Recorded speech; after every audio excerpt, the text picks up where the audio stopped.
Hey salut les sushis, comment allez-vous? Alice au pays des merveilles possède l'univers que je préfère, toute œuvre confondue. Je dis pas que je suis incollable, loin de là. Mais j'en suis un grand fan, je l'adore, c'est délirant, c'est fou, c'est beau, c'est trop bien. Et puisqu'il existe de nombreuses adaptations manga de cet univers, qu'elles soient libres ou non, j'ai décidé de vous parler de l'une d'elles. C'est pas la plus connue, mais bon.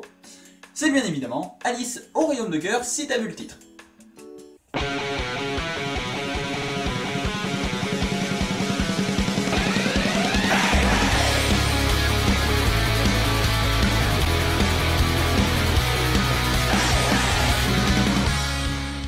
Alice au royaume de cœur est un manga créé en 2008 par Sule Yoshino et Kin Rose. Il est classé dans la catégorie shoujo et est de type fantastique, romance, aventure. Alors là tu me déçois, toi lire des shoujo à l'eau de rose? Alors de 1 c'est Alice, et de 2, je fais ce que je veux. Tiens, faut que je me refasse les ongles moi. L'œuvre est éditée en France par Kiyun et comporte au total 6 volumes. Nous allons suivre Alice Liddell qui était tranquillement en train de se reposer dans son jardin, jusqu'au moment où un petit lapin blanc va l'entraîner bien malgré elle dans un tunnel mystérieux. De l'autre côté du miroir, la voilà entraînée dans un jeu secret et assez étrange. Tous les garçons du royaume de cœur vont essayer par tous les moyens de la séduire quand ils n'essaient pas de la tuer. Bon, en même temps, c'est vrai qu'elle est mignonne, on va pas se mentir. L'autre il fantasme sur un dessin, genre. Chut, l'écoutez pas, il est sûrement jaloux. De cœur est une adaptation très libre des récits originaux. Bien évidemment, les premiers tomes s'apparentent plus à un shoujo harem qu'à autre chose, mais bon, cela n'empêche en rien de faire de multiples références à notre Alice au pays des merveilles, bien évidemment en les détournant. Et cette liberté se voit surtout sur les personnages. Ici, le chapelier est devenu le chef de la mafia locale, le lièvre de Mars est reconverti en garde du corps avec la gâchette facile, et les jumeaux Tweedledee et Tweedledum sont devenus deux gamins psychopathes sur les bords. Et c'est au fil de ces rencontres avec les différents personnages qu'Alice va petit à petit cerner les règles de ce jeu intrigant dans lequel elle est l'actrice principale. Cela dit, de nombreux mystères restent encore à éclairer.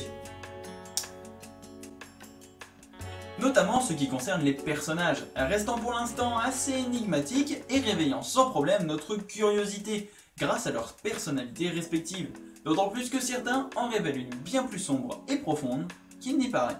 Le tout est appuyé par une narration claire et un coup de crayon assez limpide et assez expressif. Assez classique comme dessin, mais qui évite les écueils habituels des shoujo afin de toucher un plus large public. Et ça marche. Bla bla bla bla bla. Le dessin est magnifique! Magnifique, tu m'entends? Ah, pardon. Monsieur laissé emporter. Avec de multiples rebondissements et un mystère constant, ce manga est vraiment prenant dès les premières pages. Mais en parlant de l'histoire, on touche un problème. Non, il était censé être parfait. Rien n'est parfait en ce monde misérable.